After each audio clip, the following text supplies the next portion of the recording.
नमस्कार. Eco friendly नर्सरीतर्फे आपल्या सर्वांचे सहर्ष स्वागत. आजचा विषय आहे हादगा, भाग 2. एक रानभाजी. अ, व्हेजिटेबल हमिंगबर्ग म्हणून सुद्धा याला ओळखलं जातं. अ, ह्याची जी ही फुलं आहेत, याच्यापासून हर्बल टी सुद्धा आजकाल अं, म्हणजे हर्बल टी म्हणून याचा वापर आजकाल सुरू झालेला आहे.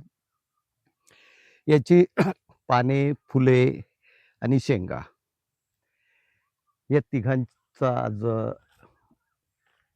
आपण भाजीमध्ये उपयोग करू शकतो. ही रानभाजी म्हणूनही आपल्याला हां, आपण तिचा वापर करू शकतो. याच्यामध्ये 3 रंग येतात. एक पांढरा, एक गुलाबी आणि एक लाल. तसे तिन्ही महत्त्वाचे आहेत. अ, आयुर्वेदामध्ये अगस्त्यारिष्ट ह्याला संस्कृतचं नाव आहे अगस्त्य म्हणून. तर अगस्त्यारिष्ट म्हणून एक औषधही आहे, जे बऱ्याच काही विकारांवर वापरलं जातं. याच्या फुलांची भाजी होते. आपण भजे करू शकतो किंवा आमटीमध्ये म्हणजे आमटीमध्ये याचा वापर होतो. याच्या ज्या कोवळ्या शेंगा आहेत त्याची भाजी होऊ शकते. पानात प्रथिने, कॅल्शियम, लोह, फॉस्फरस आणि व्हिटॅमिन ए व सीचा स्रोत आहे. म्हणजे तशी ही याच्यामध्ये औषधी गुणधर्म असलेली ही वनस्पती आहे. पचन सुधारण्यास जंतुनाशक वगैरे म्हणून नंतर पानांची किंवा याची जर कधी भाजी केली, शेंगांची भाजी केली, ती मधुमेह नियंत्रणात अ, येतो असं एक समजही आहे. पानांची, फुलांची भाजी, आमटी, पराठे याच्यामध्ये आपण म्हणजे ती भाजी म्हणून त्याचा वापर होऊ शकतो. याची जी ही पानं आहेत, हा गुरांसाठी एक चांगला म्हणजे एक नैसर्गिक स्रोत म्हणायला हरकत नाहीये. यापासून कोंबडीत आपलं हिरवळीचं खत निर्माण होऊ शकतं. होतं म्हणजे हा नायट्रोजन फिक्सिंग करणारा हा वृक्ष आहे.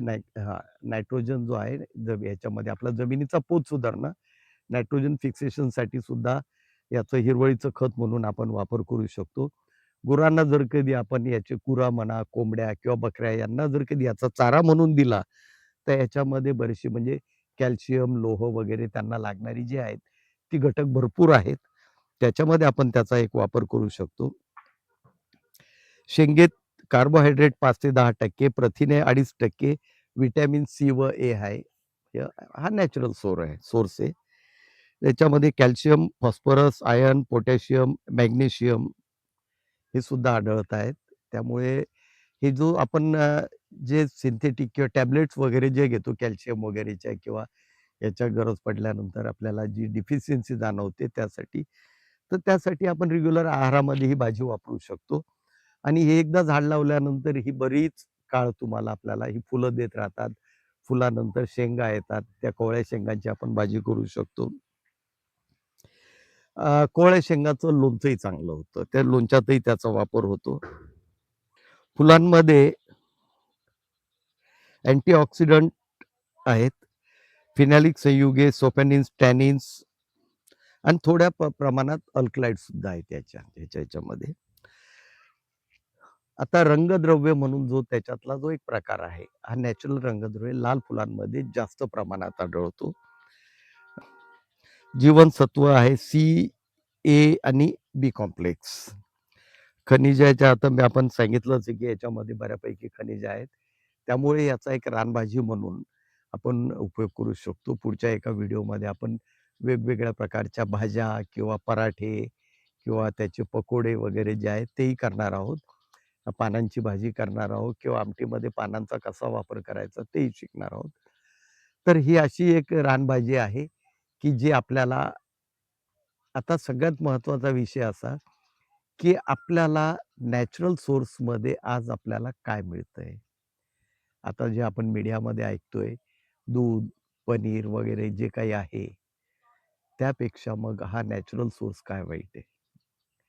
हे आपल्या परिसरात किंवा बाकी कुठेतरी अरेका पाम किंवा कुठलेही लावण्याऐवजी ह्या जर कधी अशा वनस्पती, अशी झाडं जर कधी लावलीत, तर आपल्याला याच्यातून काय मिळणार आहे?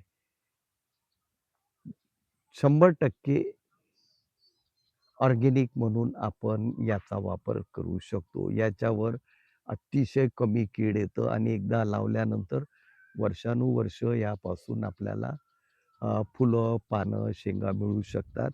झाड काढायलाही अडचण नाही. झाडाची दाट सावली पडत नाही. त्यामुळे याची लागवड करा.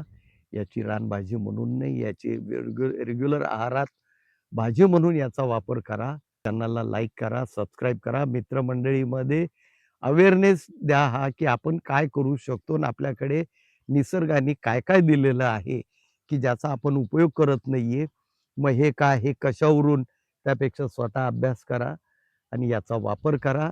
जेणेकरून आपलं आयुष्य सुखी जाईल. आजारांपासून आपल्याला काहीतरी एक कंट्रोल मिळेल. अशा भाज्या वापरा. रानभाज्या म्हटलं तरी या रेग्युलर भाज्या आहेत. पूर्वी कायमस्वरूपी वापरल्या जायच्या. पण आता ही वेगवेगळे जे व्हेजिटेबल्स येत आहेत, त्यामुळे ह्या आता लुप्त होत चाललेल्या आहेत. धन्यवाद. चॅनलला लाईक करा, सबस्क्राईब करा आणि ही मित्रमंडळींमध्ये ह्या इन्फॉर्मेशन शेअर करा. जेणेकरून तुमच्या पिढीला किंवा त्याच्या पुढच्या पिढीला हे तुमचं मार्गदर्शन मिळेल. हां, धन्यवाद.